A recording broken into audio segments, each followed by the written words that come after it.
This is Gary Supreme for Sactown Slam, and I am here with another special guest with me today. This is my partner from Supreme Pro Wrestling, and this is Rachel Guts. Hello. So I'm going to hand this off to Rachel Guts here after I ask her a few questions, of course. So, my first question to you is, were you a fan of wrestling? And if so, when did you start becoming a fan of wrestling? Well, I've been a fan, basically, I believe, since 2013 or 14. I've been on Tumblr for many years, and one of the people I followed was just, like, posting about wrestling, and I see, like, all of these really interesting characters, and I say, I'd kind of like to get into this. How do I start? She said, just tune in Monday night, and I did. And then I saw people like Antonio Cesaro. I saw The Shield. Even back then, the Bellas were a big thing, and I'm like, all right, women still wrestle. That's good. It was a couple of years before they actually, let them do anything else besides the 5 moves. But just being able to see that also was pretty good. So, yeah, 5 years at this point. It's funny that you say that because the women actually really started to evolve at that point. We have the women's, revolution, as you would say. And one of my favorite people, to be fair, is like Charlotte Flair, because she's just like, how do you really get too much better than that? And then this year we saw, Becky Lynch and Charlotte Flair, and of course Ronda Rousey in the main event of WrestleMania, which was the first time women were in the main event of WrestleMania. So, kind of a cross question. How did that make you feel seeing that? So, It was heartening. I did not actually watch WrestleMania this year, for a variety of reasons. I haven't really been watching WWE. I've been focusing a lot more on just, like, what I can do in the local community right now, and if we're being honest, like, if I'm not having fun watching wrestling, I'll just stop, because it's gonna be there in a couple of years when there's more people I want to see, and fewer I don't want to see. And just being able to see women headline WrestleMania, though, it makes me hopeful that, in the future, they might be able to do it again. And how cool would that be? Hey, you never know. So, okay, my next question. When did you make the decision to be an announcer, and what led to that decision? Oh boy. So, another thing I'm involved with is Cosplay Wrestling Federation at anime conventions, and that's a very fun thing. It essentially boils down to a performance promo contest. It's all kinds of things, and it's hard to describe. You just kind of have to watch it. But our collective trainer, Donovan Troy, also announces there when he's available. It was Fanime 2017. I had not done well, let's say. I kind of got booed off the stage. That was kind of upsetting. So, after the show was over and I'm getting pep talks from a variety of people, I talked to Donovan. I had been to Supreme Pro Wrestling as a fan. Because again, as I was saying, like, I watched WWE, and then suddenly I realized, wait, there's wrestling nearer to me, and it's $10 to get in for what? And it's like, what? I can do that? And it's awesome.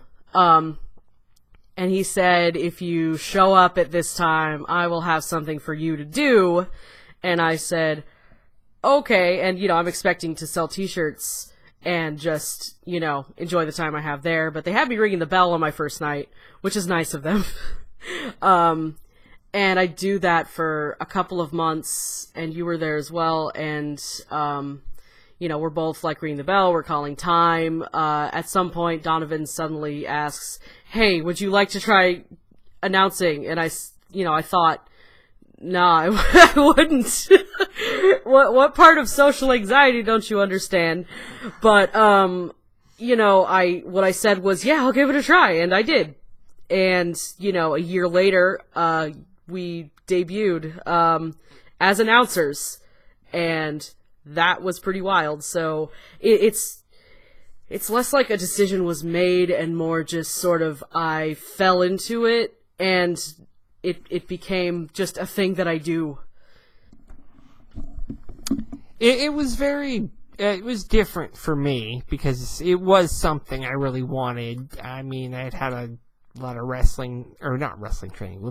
radio training in college and stuff, so I didn't really have the anxiety as far as speaking into the mic, but boy, I was bad at time count, and I know you know that.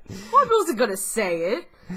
But, no, I'm gonna admit it. So, I didn't really have the anxiety. I was hungry. I was like a shark, and and you knew that. I wanted that mic very badly. Yeah.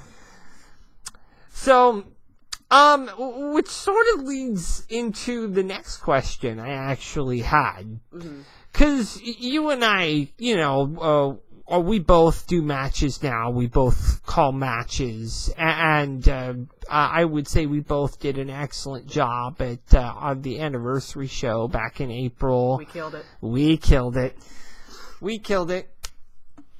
So, this next question, because we've been with a few different announced teams in our 2 years there. So, what are the differences in the dynamic at the announce table throughout your time at SPW? And when I talk about that, what I'm really trying to say is like when it was just me, you, and a man named Bruno Beretta that was there. And then there was me, you, and Donovan after Bruno Beretta wanted to go into wrestling training. And then it's just me and you now. So there's obviously some definitive changes in that dynamic. So how would you describe that? It's funny you should mention Bruno.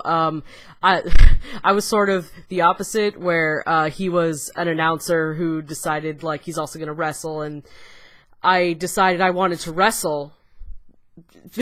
And it turns out it's really hard, and I don't have the time nor the dedication nor the money to actually like put all of my effort into wrestling.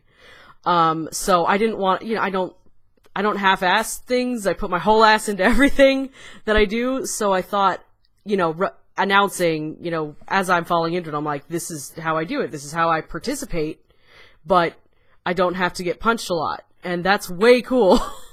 I have nothing but, like, the utmost respect for the people that we work with, wrestlers, managers, referees. I think they're awesome. It's just not a thing that I can do, but I can speak into a mic, and you can speak into a mic, and that makes us also way cool. I'm sorry, the question was, right, dynamics. With, Bruno and Donovan there, they sort of filled a similar role in that they were the main host. They were sort of running things from the front lines. So on the one hand, it was a little bit easier because I just have to do exactly what they say, and then we're good. Just follow their directions. They know what to do. They have the experience to just sort of keep things rolling.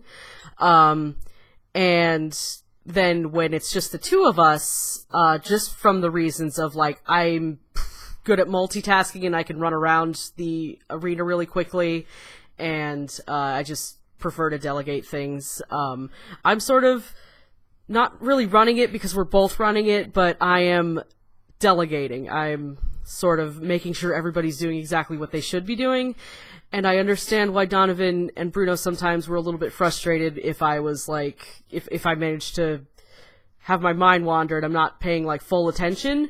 It is really hard to run a wrestling show, especially when things are very busy, people are very distracted, and you sort of have to do a million things at once. But on the other hand, I'm less nervous when when I don't have someone else running the show at the table besides us. I feel like I'm a little more confident in myself when I don't have someone right over my shoulder. And if I mess up, that's a thing I can go back and figure out later. But at the time, I don't have time to get nervous or like get down on myself because we have a show to run and I need to get things rolling. So it's different. I love working with Bruno and I love working with Donovan, but I also I love running the show with just you a lot of the time. Well, thank you, first of all. You're welcome. I'm going to go ahead and answer that question too, just for the fun of it. Do it, yeah. When it was with Bruno, and hindsight being 2020, he taught me a lot of things that I really needed to know, early on. We didn't get along very well, which I regret because he seems like he was a very hard worker. And now that I'm at the stage I'm at and take this 100 times more seriously than I did when I first started, which is, I think, true of anyone that just walks in and starts. They think it's going to be super easy, and then they realize how much time and dedication and just work that goes into this, So I think that he didn't necessarily think that I had what it took, especially with how botchy I was. But I remember the first anniversary show that I did, and I rolled on in with that robe, and everybody's like, wow, he actually did it. And, I got this look from Bruno like, okay, and then Donovan wanted him to call me Gary Supreme, which is, by the way, where I got that name. And, oh my goodness. That's kind of where things got rolling. And then there was a time where I was going to get my first match, right? Yeah. And this is all, Bruno gave me a match, which, depending on who you talk to, I was maybe not supposed to get. It was Rock and Rodeo versus Colt 45 for the tag titles. But I went out there, I did it, and I killed it. Mm-hmm. And, it was the first time I kind of saw that look of, wow, you really did it, Gary. And, right there after I was done, he gave me a high five because he was so excited about it. That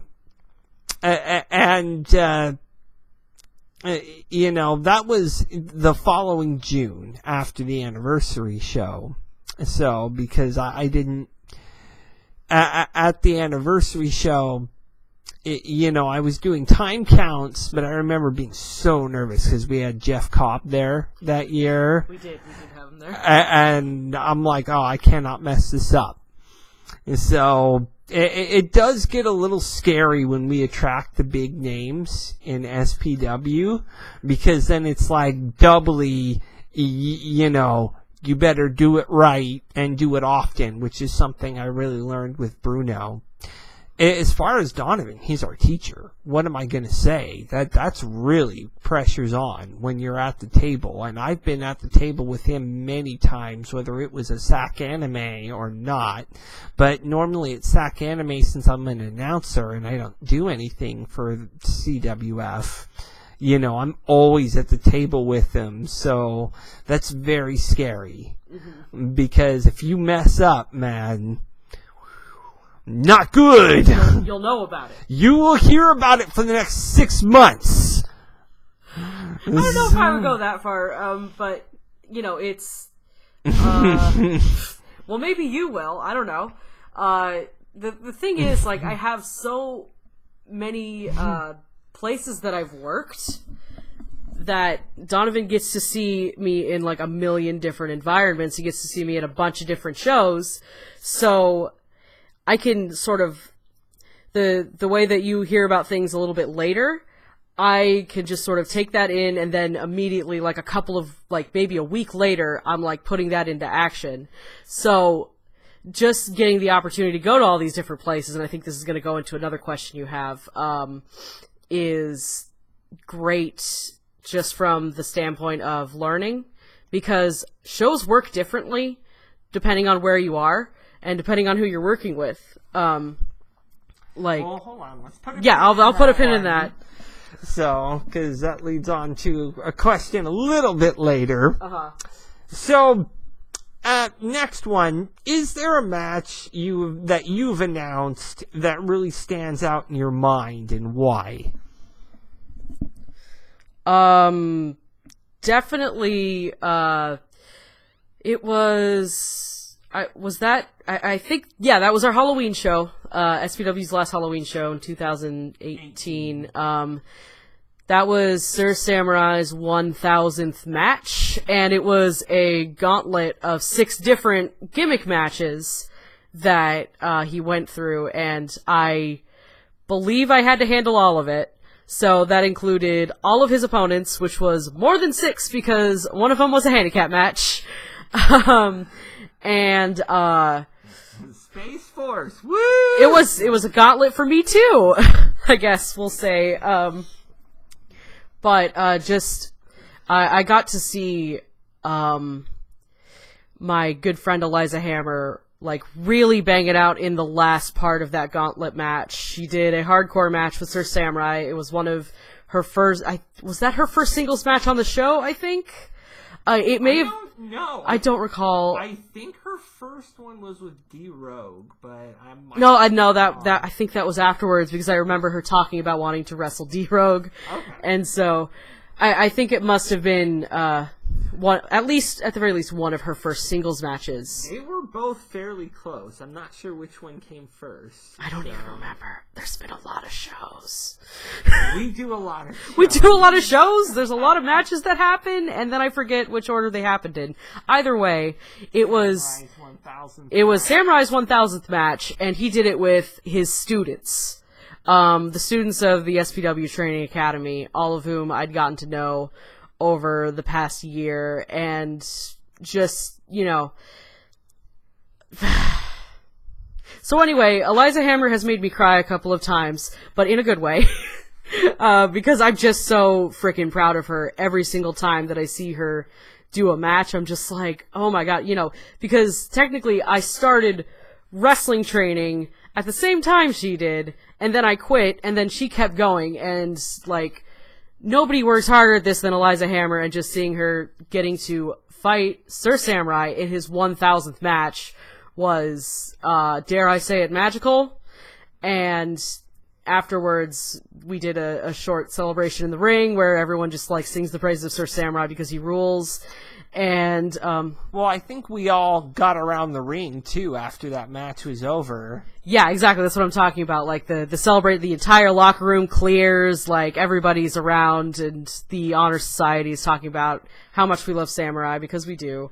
And I made sure to get a selfie afterwards because I think this makes him. I think this amuses him to no end. But I consider him my wrestling dad, just because because we've made towns together, and like he's. Eventually you start forming relationships with people that are difficult to define, but it's like, wrestling has always been sort of a found family for a lot of people. So, and like my biological father is also still married to my biological mother, and my father is neato and very cool, and he's been a very great dad. However, he doesn't go with me to wrestling shows. So, it's weird how these things just sort of coalesce into being. He also met my real father at East Bay Pro Wrestling's anniversary show, and that was very fun. My parents finally got to see me announce, and that was great. Yeah, I know my mom was really big on wanting to see me announce, and I know what that's like, and she made it a point to go to this year's anniversary show, where I got the main event, which to no end, I was very excited about. I mean, Kratos doesn't come to town very often, but when he does, it's a very big deal. Mm-hmm. And to be fair, that's a guy that when I first stepped into SPW along with Marcus Lewis, those two guys, they're like my bros. Like, I did an interview with Kratos one time, and I swear he did this to just, you know, loosen the tension I think I had. And he's, because I was still using that camera to do interviews. And he's like, rubs his bald head, and he's like, how's my hair look? He's a funny dude. He is a very funny dude. Okay, so the question that I was that you started to answer earlier, that I'm going to ask you now, is that tell me about some of the companies that you've worked for. So, right. So, because I have a car and am willing to drive up to 2 hours away for certain things, I have been working regularly at East Bay Pro Wrestling, which is a company in Pacheco, California, the East Bay area, that a lot of people have also gotten booked at. The Honor Society definitely being one of them. Eliza Hammer's been getting booked there recently. And some of their talent also visits us every now and then. And I've ended up having to sort of, run, quote unquote run. I have, the owner Maynard is always there to, he's kind of the host and he is definitely the showrunner. But for the most part, he stays at the table, other than to start the show and to do intermission. So I've ended up having to sort of learn a lot of things on the fly because, like, I am by myself in the ring. I am trying to keep things rolling, even if I forget what the hell I'm about to say. Which, by the way, that's why I carry a clipboard nowadays. Not just because it's a cute gimmick, but because it keeps me focused and I don't look weird just, like, looking straight at my cards instead of at the audience. I've also been working for Wrestling for Charity's El Toro division in San Francisco. I started out just as Donovan's secretary. That's how I got the clipboard, actually. Yeah, because that was my gimmick, was I'm a secretary, and so I gotta have a clipboard, right? But because his role there is also changing, he is now I believe, the GM or the vice president, something like that. He's important at WFC, so I've been delegated some of the announcing there as well. And I've done character work at a couple of other companies, including Maverick Pro Wrestling once, and a couple other places that escape me at the moment, but it's different. It's always different. That no companies are the same when it comes to the way that shows are run. And WCWF recently, West Coast Wrestling Federation, I just did their anniversary show. Another thing that's very different, but they operate the SPW Training Academy ring as well. Yeah, there's a lot to remember, but eventually it becomes second nature, because you're just like, okay, so I gotta get these guys' info because I've never met them before. How do I do this? How do I just talk to the promoter and everything and just be like, okay, so how do you want me to do this? And, once you're able to do that, like, you feel like, okay, I'm actually running a cool thing, and, I don't have time to be nervous. Yeah, that's actually funny, because I haven't worked, per se, so many territories like you have, but I've done a lot of conventions. Yeah, you're the convention guy. Well, I'm the king of cons, That's remember? yeah. That was Donovan's nickname, by the way. Well, he's good at coining things. He named me as well, by the way. Like, he chose... Okay, so to go on an earlier point, he chose what my ring name is, because I had all these ideas, and I really wanted to have, like, a cool, like, announcer name. I wanted to do something, like, wacky, And he's just like, how about Rachel Guts? Because, Guts is my online handle. It was in, like, another version of my name I wanted to use. And he said, how about Rachel Guts? And I'm like, no! I don't like it. Why would I do that? That's lame. And yet, everyone already knew my first name. And eventually it grew on me, and I am Rachel Guts now. So, I like it. I think it's cool. Sorry, Donovan. You were right! The name that Donovan gave to me, it just had such a ring to it. Gary Supreme. I was already in a robe. I looked very regal. I have my new robe, which is gold and blue, which looks really regal. I cannot wait to go take pictures at Sacanime and that thing. Donovan has apparently ordered me to do so. Good, yeah. So, but, Donovan's so great at what he does, and I was so honored to have him on this show as my first guest. I'm very proud of that. And as far as places that you've been booked and places I've been booked, I've done a show for Virgil Flynn III Productions. That was an honor and another place I'd love to go back to. Pro Wrestling Bushido tends to do a lot of stuff at conventions, but they're an awesome company to work for. Again, it's, much like Wrestling for Charity in East Bay, it's a lot of the same guys from Supreme Pro Wrestling. And then, of course, Central Valley Con, Grape City Con, which was a first for me this year, which is fun. And then there's one that we both do, which is Stockton. Yeah, we're outside. It's very hot. Yes. And sometimes we don't have microphones.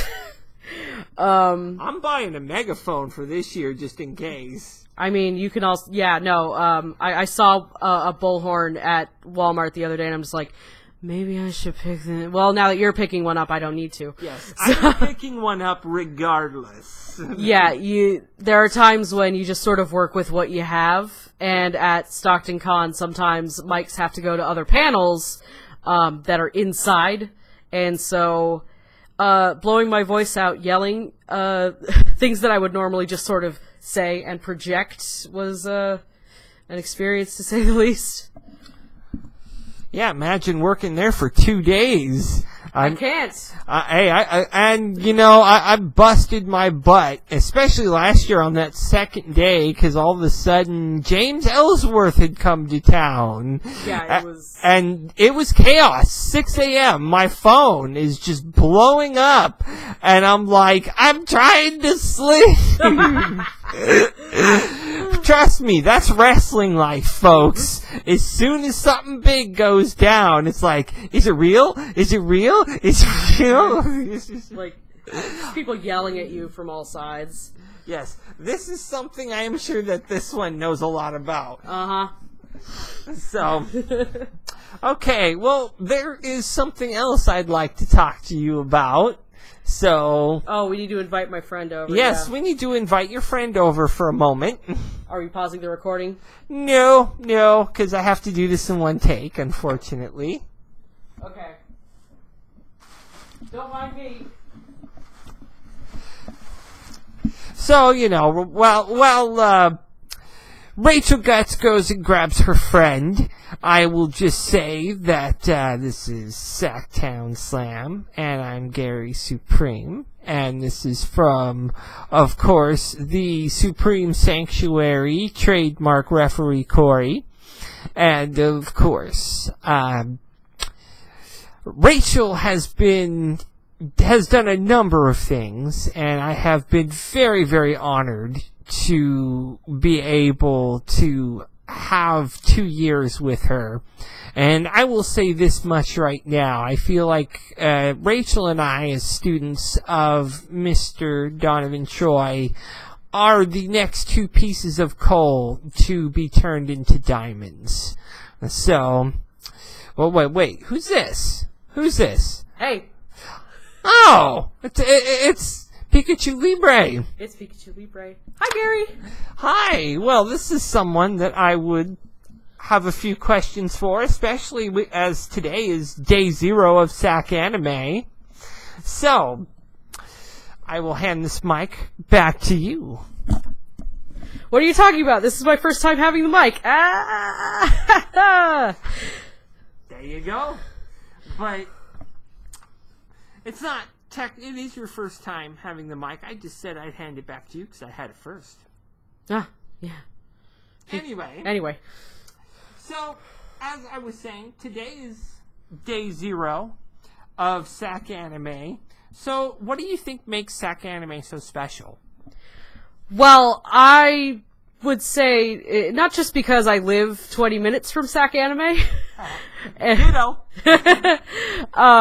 Sacanime has always been a place where I can find so many of my friends every single year. It was the first con I ever went to, and it was where Pikachu Libre debuted.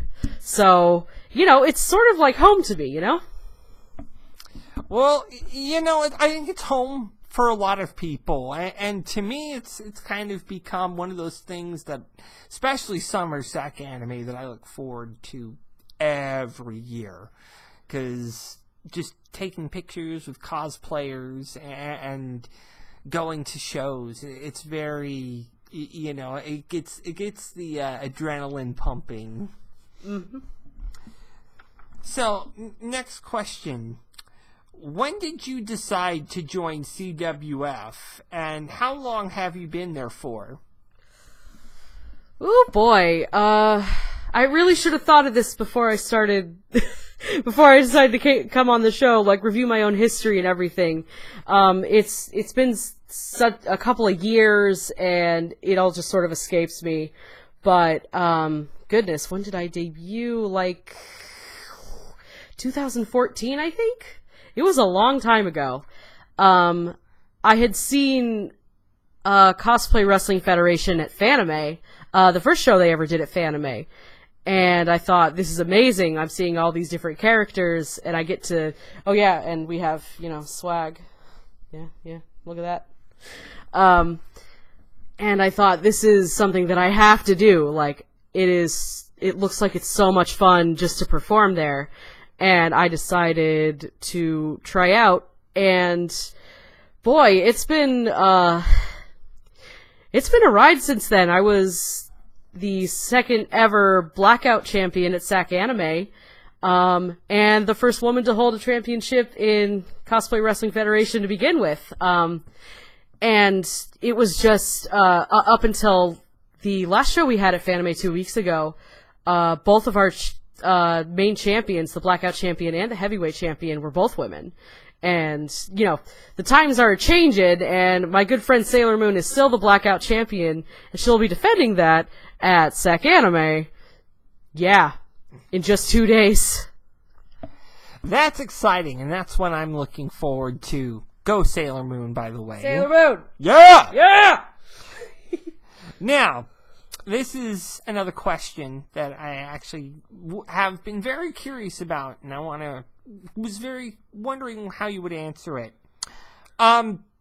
This weekend, you have a match against Giovanni, and during winter, he sort of embarrassed you at Winter Sacanime. How is this time going to be different from the last time? Embarrassed is definitely one way to put it. He sort of got his toady to attack me from behind and effectively take me out of competition to get my Blackout title back. I swear that I don't know what it is about him, but I think he needs to control everything. He's that sort of guy who's just, if he doesn't have control over it, then he thinks it shouldn't exist. And I hate people like that. Yeah, and I don't like to say things like hate or dislike or are super angry at or will ring with my bare paws if I need to. Don't like to say those things. But I'm ready for him this time. Last time I wasn't expecting anybody to try and sabotage what I was trying to do. This time I'm calling him out. And he's not going to know what I've got up my sleeve. Therefore, Look out. Oh boy, somebody's getting called out there. So, my next question. Who is your favorite opponent at CWF? Oh, yeah, that's a really hard question. The thing is, even people that I've been put up against, even people that I've had disagreements with, let's just go with Guzma right now. Guzma is one of my favorite people I've ever faced. He's not that nice of a guy sometimes. He gets really angry. But I think he and I eventually saw eye to eye at the end of everything. He hugged me when I won the title, so I'm pretty sure that means he likes and trusts me, because normally if I hug people, bad things can happen if we're not careful. But Guzma's definitely up there. I faced the Winter Soldier a couple of times, Bucky Barnes. I think he's way cool. He's got a whole arm made of metal, and that I don't have that. You know, he's not afraid to go right after me, and I appreciate that. I know that I've got like a very squishy exterior and you know, a heart-shaped tail. And a heart-shaped tail, and I love people a lot, but you know, he knows how dangerous I am, and he's not afraid to face me and call me out directly, and that's kind of why I like him. And I think he's just mysterious and cool, and he wears eyeliner, and that's neat. Yeah, he's definitely got that somewhat creepy but anti-hero exterior to him. So I'm going to ask you a quick question. I mean, it's kind of summer, so where are you hanging at? I mean, are you more of a Johto person? You hanging out in the Hoenn region? I mean, what's your place of choice? Well, nothing beats a Lola, my friend. We've got just so many beautiful locations. We've got surfing on the Mantines. Oh man, you can't beat it. The Malasadas. The Malasadas, my friend. Yep. All right. Final question before we get done here. Do you have any aspirations at the Blackout Championship again, or your World Championship in CWF? Well, given that the Blackout title was the first title I ever won, I would love to hold it again. Nothing made me feel better than like just holding that above my head after winning it off of Matt Ishida. As far as the world title, you know, Ishida's got another shot, by the way, at Sailor Moon this weekend. Matt Ishida is very talented and impressive, but he'll never hear that from me directly. However, he's got nothing on Sailor Moon. Back to the question, though. The heavyweight title. I don't know. I tried it a couple of years ago. The Fanime crowd I don't think was ready for me. Or maybe I wasn't ready for them. I'm not really sure. The point is, I fell on my own merits at that time. But that isn't to say I'll never do it again. It might be a couple more years that I spend just with the Blackout division because I love it so much. But that doesn't mean I'm not going to someday do double duty. I might. Who knows? Maybe if I see somebody there who I'm like, I really want to fight them, maybe that's when I'll go for it. Now, our current World Heavyweight Champion is Skeletor, who you might remember is the guy who won the Blackout title off of me. That's not even close. He's more like, yeah, yeah, something like that. Which, let me tell you, gets really annoying when you hear it in your sleep, and he's got his title, he's waving it. Okay, enough about my nightmares. You know what, Skeletor? Maybe watch your back. Maybe somebody from your past is coming back to see what they can do about that belt, huh? Well, that is to say, if he still has it after AX. Which is? sometime. Pikachu Libre will not be attending Extreme Rules. Apologies for that. I just keep forgetting all of these dates.